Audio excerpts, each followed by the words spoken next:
I'm Naomi Thurman, 32 years old, and only 15 days back, I delivered my firstborn son, the baby I'd longed for with the guy I once thought was my forever partner. The pregnancy had its rough patches, yet every ache, every worry, every restless evening paid off the instant I caught his initial wail. The stitches are still fresh, and sitting remains a challenge, but none of that bothers me. Ushering this tiny guy into existence stands as my proudest achievement. Gazing at him dozing off, I'd brave any bodily discomfort, any weariness simply to see him thrive in good health. What I couldn't foresee was the deeper hurt, the sort no medication or downtime could mend, waiting just around the corner. This child wasn't some spur-of-the-moment choice, mishap, or impulse. We'd devoted years to envisioning him, debating names, nursery setups, paint shades for the walls, and our joint approach to parenting. We endured fertility procedures, endured endless waits, shed tears over failures, and rejoiced when the pregnancy test finally showed positive. Marcus attended every scan alongside me, planted kisses on my growing tummy each evening, and vowed we'd make the finest parents around. With each pulse from our little one's heart, our bond seemed to deepen. Yet now I realize that even plans rooted in affection don't always rest on honesty. In the pregnancy's closing weeks, my swelling turned worrisome. The medical team identified preeclampsia, a diagnosis that terrified me more than I'd admit. I packed on 55 pounds. Sleep evaded me due to relentless lower back discomfort, and early labor pains kicked in. The delivery dragged on, fraught with complications and terror. Medics darting about, machines alarming, my pulse racing toward panic. He was present, sure, but his expression carried more strain than warmth, like the ordeal overwhelmed him. Even so, once our boy arrived and let out that cry, I figured we'd turn the page. Cradling my newborn felt like glimpsing paradise, a memory I'd etch in time. Despite the fatigue tearing me apart, it all clicked. The setbacks, the vigils without rest, the injections, the anxieties. Nothing else counted but that fragile form nestled against me, our breaths sinking. But that joy flickered out sooner than deserved, as though fate granted a mere taste before yanking it back. A flicker in Marcus's gaze that very day sent an icy shiver through me, one I brushed off at the time. In those final pregnancy weeks, when I craved his embrace most, reassurance that I remained myself beyond the bloated form, he began withdrawing. He'd return home late, barricade himself in the bathroom, scrolling his device, shy away from touch, and chalk it up to fatigue. I bent over backward to excuse him, assuming paternal jitters hit men hard too. Deep down, though, my spirit was fracturing quietly, and I resisted facing it. The gap between us felt tangible, undeniable.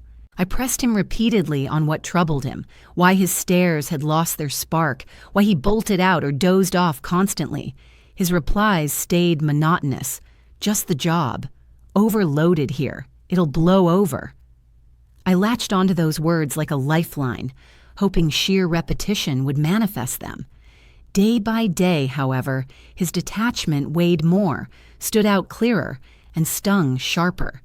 It had zilch to do with work, and suspicion was dawning on me. Though I shied from voicing it, though I chanted to myself it was mere pressure, and we'd gel as a unit soon, an inner voice refused to quiet. Fleeting looks, fresh, quiet spells, a chill that was new, all as if I'd turned burdensome. To avoid seeming unhinged, I buried my suspicions like shards in my coat, dreading the slice. Still, I couldn't dismiss my gut anymore. It howled warnings, and I muffled it with feigned closeness. I navigated days with a fractured grin and a heart brimming with uncertainties. On an ordinary evening, after the infant at last settled post-hours of fussing, I opted for a swift rinse to ease the lumbar strain and the tenderness from sore breasts. I shuffled to the bathroom, sensing more drained than alluring, more parent than partner. The rising mist blurred my mind, and briefly, I savored the solitude, the peace. Emerging, swathed in terry cloth, an odd vibe hung in the atmosphere, like an unseen intruder had slipped in silently. The door stood ajar just a bit, his silhouette looming with phone clutched. I went rigid. He aimed the device straight at me. Though he scrambled to conceal it fast, the damage was done. I'd spotted it. My response surged on instinct. I clutched the towel firmer, a flush creeping up not from shyness but suspicion. I couldn't grasp his intent or the urge to snap a picture of me without my sharing knowledge during such a fragile time. He muttered a few words without releasing the device, and his uneasy grin stung worse than any slur. That single instant shifted our world, even if I couldn't quite comprehend it at the time. I stayed silent at first. I brushed by him, the space separating us thick and suffocating. I headed to the bedroom and shut myself inside briefly, my pulse racing so fiercely that my ears throbbed. Why would he want an image like that? What was the point? Who really was he? Staring into the mirror then, I barely knew the reflection. My figure had transformed, my features weary, and a seed of uncertainty burrowed within me like something toxic. When I eventually confronted him about his actions, he responded as though it was trivial, like I was exaggerating. He just wanted a snapshot of you to hold on to your current appearance, since physical closeness isn't an option anymore. He delivered it without remorse, framing it as a sweet sentiment, a twisted show of care. I wasn't sure if I should weep or shout, so I merely instructed him to erase the image. He complied without pushback, with the composure of someone who'd already lined up his next deception. Yet deep down, a part of me no longer trusted his words completely. I didn't raise my voice. I avoided a confrontation. Instead, I restated calmly but resolutely that he had to remove those pictures right in front of me, that I didn't see his behavior as amusing or acceptable.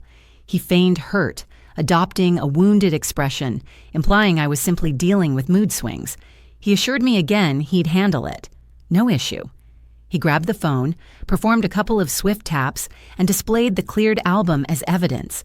But it seemed far too smooth, too flawless, like he'd rehearsed the exact moves to reassure me while keeping everything intact. And that doubt lingered in my chest, sharp as a thorn. That evening, as I settled into bed, he was already sound asleep next to me. But sleep eluded me. With every flutter of my eyelids, I pictured his face over the phone, his shaky grip, his falsehood masked as ordinary. An inner voice told me he was withholding the full story, that the image concealed far more. I felt stripped bare, deceived in a fresh, hard-to-articulate manner. It was like my personal boundaries no longer were mine alone. I attempted rest, tried diverting my thoughts, but my brain looped the incident endlessly, like an unrelenting film. The motion of his fingers, his anxious look, the shutter sound, his ridiculous justification. It blended with the infant's wails and my lingering physical soreness. I sensed myself unraveling, craving clarity, yet unsure how to seek it without igniting chaos in our home. The hardest aspect was having no one to confide in without waves of embarrassment. He was my spouse, yet I felt intruded upon, as though by an outsider. The following morning, as he stepped into the bathroom, an unexpected resolve surged through me with surprising force. I approached his phone directly, my palms icy and my heart thumping wildly like a beat in my ribs. I recalled his unlock code. I'd watched him enter it countless times, but my digits shook while inputting it. It seemed like breaching a boundary with no way back. Still, I proceeded because uncovering the reality mattered, no matter the deeper pain it might bring. I checked the photo library initially, searching for the images, but they were absent. Not in the recycle bin, not in concealed sections. Next, I accessed his texts, uncertain of what I'd uncover, but aware that my search stemmed from pre-existing fears. Some chats were blank, others wiped clean, but one thread stood out. A chat with buddies under a silly title full of icons. Opening it, the sight hit me like a punch, halting my breath. Oxygen seemed to vanish from my lungs. There they appeared, raw and blatant. The The shots he'd snapped of me emerging from the bath, fully exposed, my form altered by gestation, reduced to fodder for mockery. He'd forwarded them to the group, treating me like a punchline, a fated prize, a gag shared with his pals. A rush of fury climbed my spine, an anger so intense it left me lightheaded. What was personal, sacred, confidential, had been disseminated without permission, deemed insignificant. In that instant, I realized an irreparable fracture had occurred. Directly under the image sat his caption, "Check out how much weight she packed on post-baby," as if delivering his child warranted derision, as if my frame, battered from the ordeal, now merited only disdain. The pain cut deeper coming from him, the partner who professed endless love and vowed steadfast backing.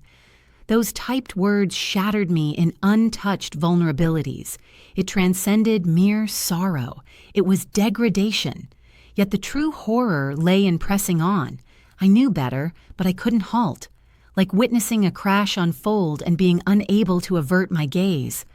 Each remark from his circle struck my self-respect like projectiles, and amid the replies, one stood out, reshaping my view and revealing the disloyalty extended beyond feelings or screens. He hadn't merely mocked me. He deceived me on a far more brutal plane. One of his buddies fired back with a text that sent chills straight through me. Brutal stuff. Lucky you, with that top-shelf fair-skinned treat to devour. Carly. That word exploded in my brain like a grenade. She wasn't anyone close to me, no pal or relative, just his colleague, a name he'd scarcely brought up before. Now, though, she had a full identity linked to his cheating. It wasn't mere hunch anymore. It was solid fact.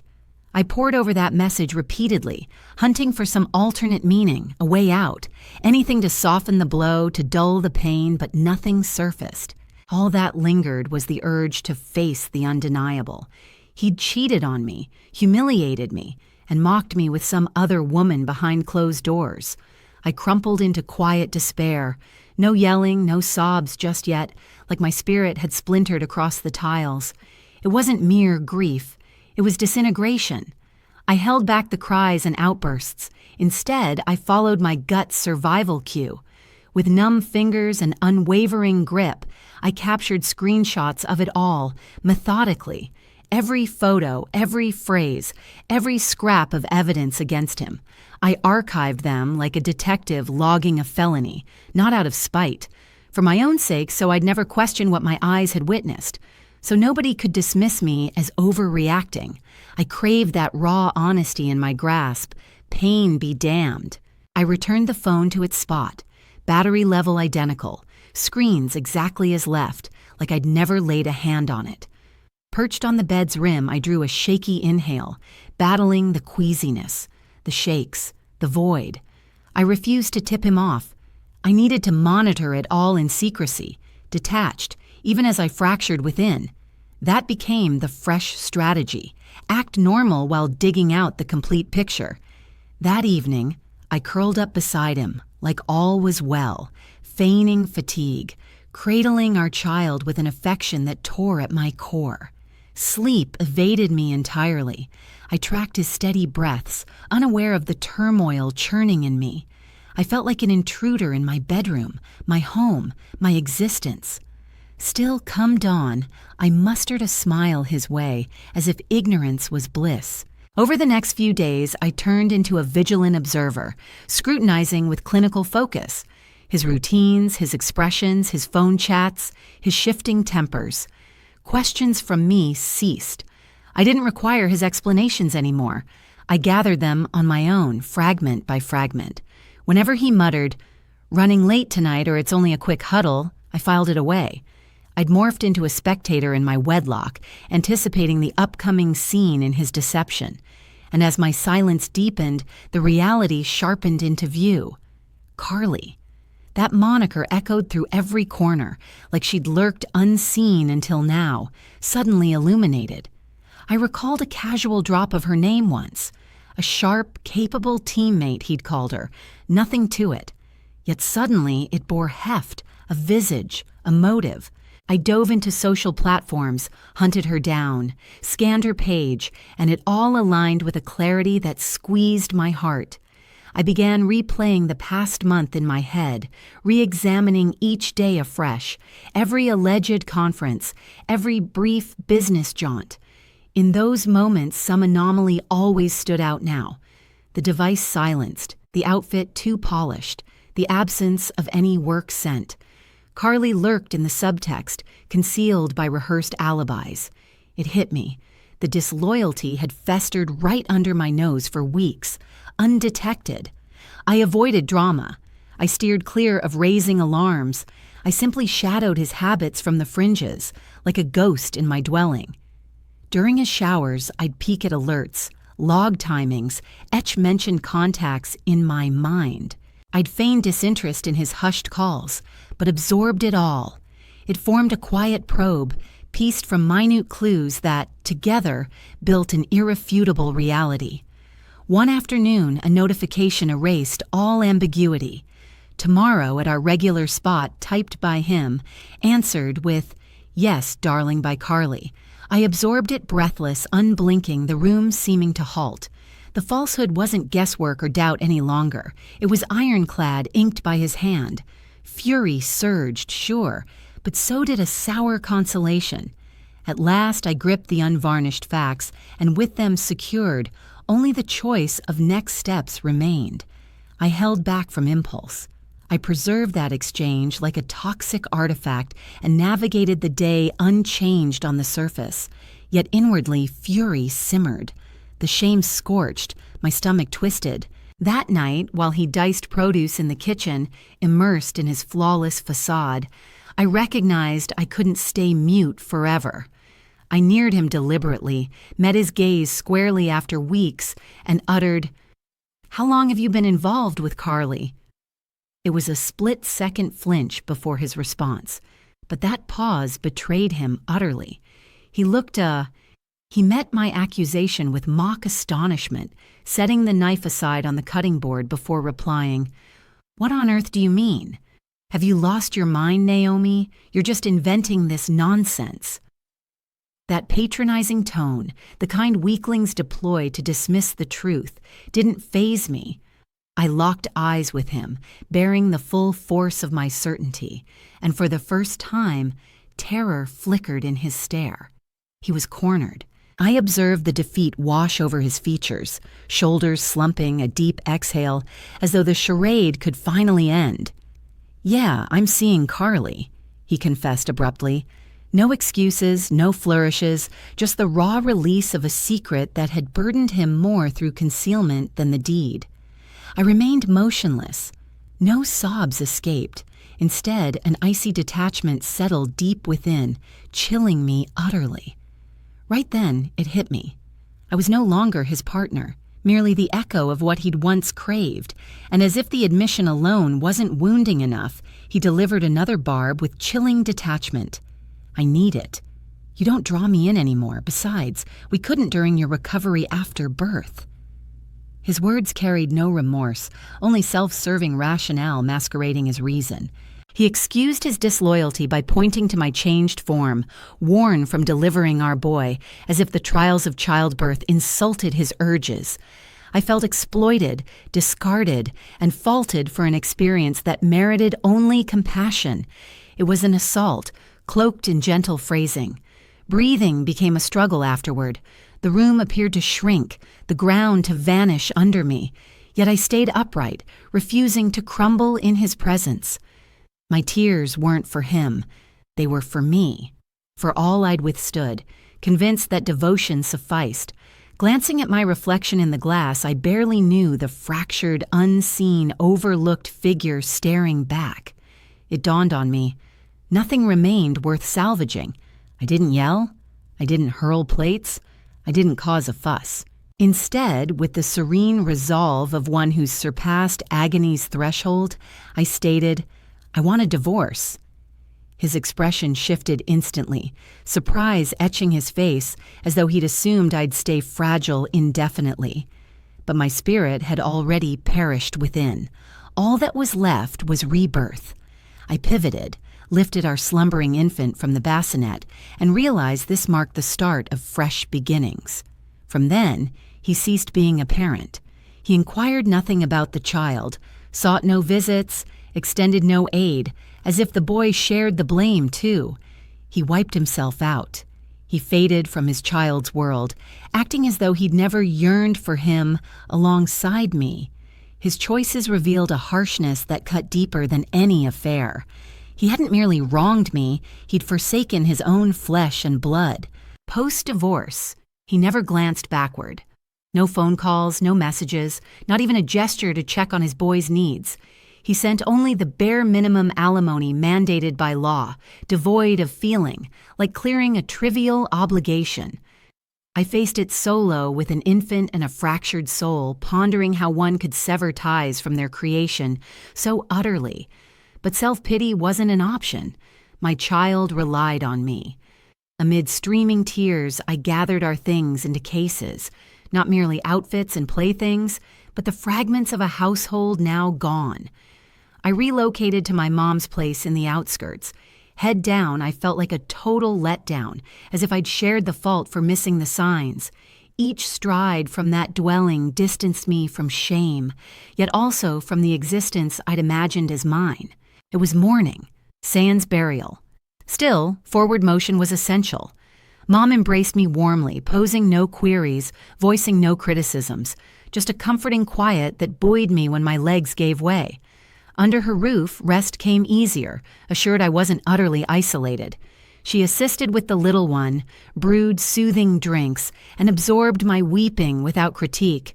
That haven pulled me through the bleakest stretches. For a shattered woman requires another's voice to affirm her capacity for mending. The initial months blended utter fatigue, wakeful evenings, perpetual anxiety, and a gloom that dawn couldn't dispel. Each wipe of a diaper, each nursling session, each bout of illness felt like combat sans allies. At times, I operated mechanically, others ferociously protective, yet never frail. I mastered it all. Nurturing, calming, organizing, enduring. That year tested me fiercest, yet forged my greatest courage. When my boy reached 10 months, I secured employment at a modest bookkeeping office offering adaptable shifts and decent compensation. My fingers shook that debut morning, like adapting to an unfamiliar self, a persona I scarcely knew. Resuming professional life resembled emerging from shadows. My vision strained, yet I breathed deeply anew. I'd forfeited much, but retained an indomitable core, my self-respect, that drove me onward. As I labored, Mom tended to my son with unwavering dedication. That kind of debt money could never settle. She would wash him, nourish him, and cradle him until he dozed off, humming the lullabies she'd once sung to me when I was little. Occasionally, I'd return from my job and spot the two of them dozing on the couch, a sight that reignited my trust and warmth. I couldn't have pulled myself together without her support. She became my safety net, my quiet ally, the grandma who transformed void into a real haven. Eventually, after hauling the stroller up those stairs and sensing I was at my limit, I resolved to rebuild my vitality. Not for others' approval, but to reclaim a sense of vitality within my own skin. I signed up at the nearby Planet Fitness, harboring no hopes, just anxiety and a touch of humiliation. Those initial weeks proved brutal. My muscles ached constantly and I felt absurd amid all those reflective surfaces. Yet each bead of perspiration served as a release from old burdens. Gradually, subtle shifts emerged. My rest improved, my vitality surged, and grinning came more effortlessly. My form didn't revert to its former state, nor did I crave it to. What mattered was the newfound resilience, the lightness, the stability that kept me steady without quivers. Weight dropped off, sure, but the biggest loss was my apprehension. Bit by bit, that transformation reflected in my expression. One dawn emerging from the bath, I faced the mirror and held my stare, unlike before. I examined my marks, my lines from stretching, my altered silhouette, and a smile crossed my lips. I wasn't the figure he'd mocked in that snapshot. I had become a resilient woman, forged anew, who had traversed torment carrying an infant and remained upright. For the first time, self-assurance washed over me, as though the cosmos wouldn't allow my glow to flourish without his shadow. Then he resurfaced. He rang me one evening in that honeyed tone that once ensnared me, inquiring about my well-being, claiming constant thoughts of our shared past. From shared contacts, I learned he remained entangled with Carly, yet that didn't deter his bid to re-enter my life. He rambled on about errors, wistful memories, and fresh opportunities, but I was no longer the shattered soul he could sway. The real shock wasn't his attempt to return, but his casual approach, acting as if the wounds had vanished, as though I owed him thanks for circling back. He referenced our bond with an intimacy long gone, brushing aside the suffering he'd inflicted. He even hinted that Carly fell short of his ideals, implying it should concern me. For an instant, I observed myself from afar and cringed, not at him, but at the version of me who'd once trusted his vows. No outbursts came from me, no tears, no pleas. Instead, I replied with an icy composure I hadn't realized I held. "You hold no sway over me anymore. This ends here." It felt like bolting the entrance from within, ensuring it stayed sealed forever. The quiet on his end revealed he'd never anticipated such resolve from me, but it was genuine. Not arrogance, but reclaimed self-respect. I ended the call steadily. I paused briefly, gazing at my boy stacking his toys on the rug, unaware of the world. And in that moment, I understood vengeance, fairness, or even remorse weren't necessities. What I sought, I'd already secured. Serenity. Within that calm lay space for my flaws, my wounds, and my struggles. But my boldness was mine once more. He never reached out again. He skipped birthday greetings for his boy. He showed no curiosity about his condition. He offered zero attempts to engage in his world. He faded away like a fearful deserter, one who quits a narrative when mastery slips. Though it stung for my child, it also brought ease, for I'd take total withdrawal over a phony involvement any day. We merited more than his remnants. I nurtured my son solo, and in doing so, I nurtured my own growth. I guided him through actions, steadfast routines, unwavering embraces, and affirmations of affection that anger never revoked. I refrained from bad-mouthing his dad, yet I didn't fabricate truths. I demonstrated that bonds form from genuine care, not facades. Each time his grin lit up for me, I knew my path was solid. Time may not mend all, but it reshapes your breath. By my son's 5th birthday, I'd evolved into a steadier, more resolute woman, deeply attuned to my value. Challenges persisted, of course, but they no longer shattered me. I'd mastered existence free from dread, independent of others for wholeness. Romance wasn't my focus, though I welcomed it if it approached with honor. It was during a parent-teacher gathering at Oakwood Elementary, amid chats on outings and fundraisers, that Andre Hayes caught my eye. His child shared my son's classroom, and his gaze held a gentle, non-intrusive quality. It merely lingered supportively. We shared basic exchanges, the instructor's identity, pickup schedules, an unhurried hello. Yet something in his tone, his composed demeanor, made me feel truly acknowledged. After such an interval, that felt like a true boon. No sparks or enchanted vows, merely coffee following a school offered raw, honest talks, and a calm that wrapped around me whenever he was close. Andre never pushed me to change or tried to fix me. He simply wanted to understand who I was, and I, who'd grown skilled at erecting barriers, began creating openings instead. Before I knew it, his presence turned into something I craved. One Friday evening, he suggested we grab dinner, and I said yes, my pulse racing as if I were a teenager once more. My fingers shook while applying lipstick, the reflection staring back unaccustomed to such optimism. In the eatery, his kindness felt like a warm embrace. There were no demands, no ulterior motives. He paid close attention without cutting in or critiquing. and after so long, I let out a real, heartfelt chuckle. Yet the highlight was watching how he interacted with my boy, not rushing closeness, not angling for approval. They goofed around like old pals, their rapport forming effortlessly. One afternoon, my son wrapped his arms around him, unprompted, and that brought quiet tears to my eyes in the kitchen, realizing I wasn't alone in mending.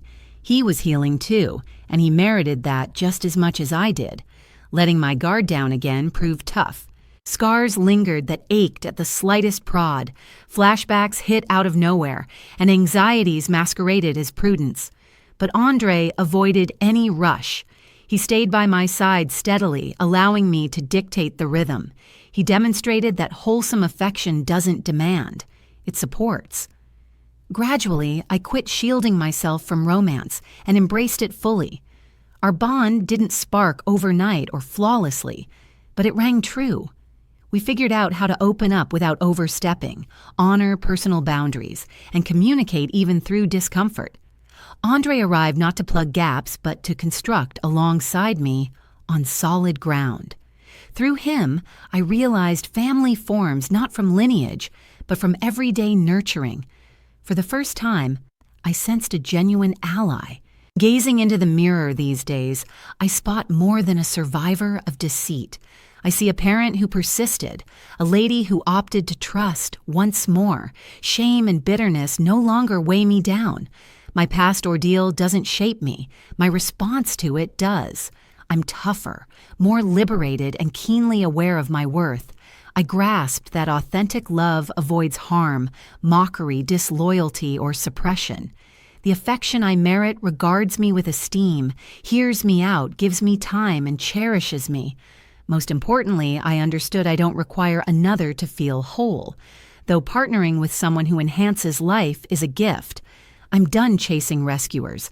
I rescued myself, and that's mine forever.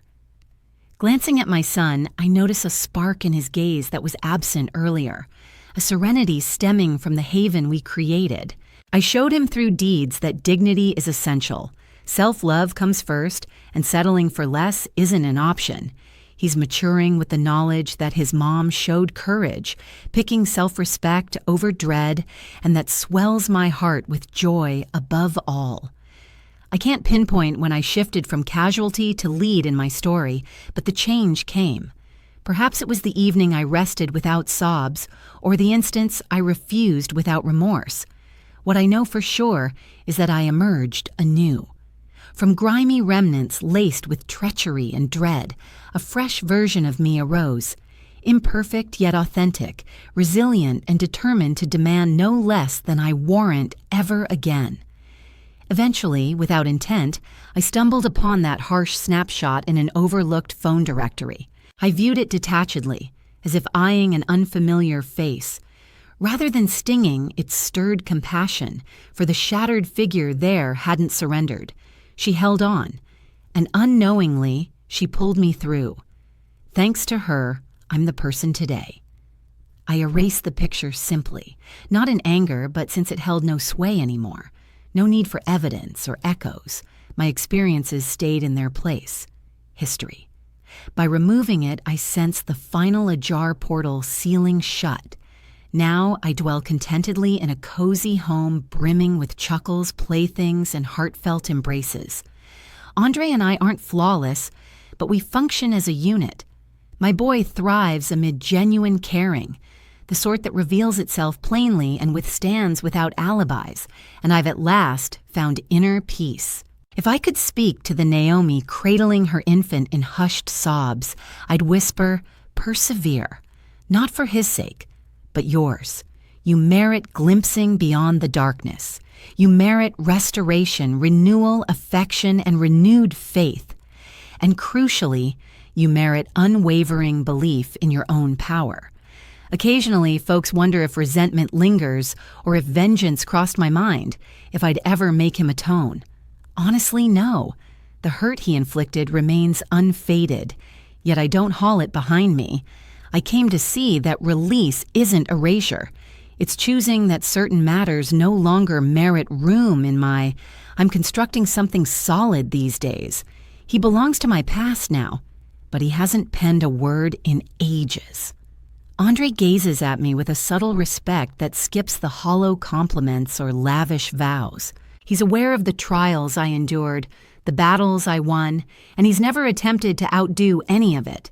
Instead, he simply looks after me. And I, who once mistook attachment for affection, now spot true care in the little acts, like draping a throw over my shoulders in silence, tackling the kitchen cleanup as I tuck our boy in, or honoring my quiet moments.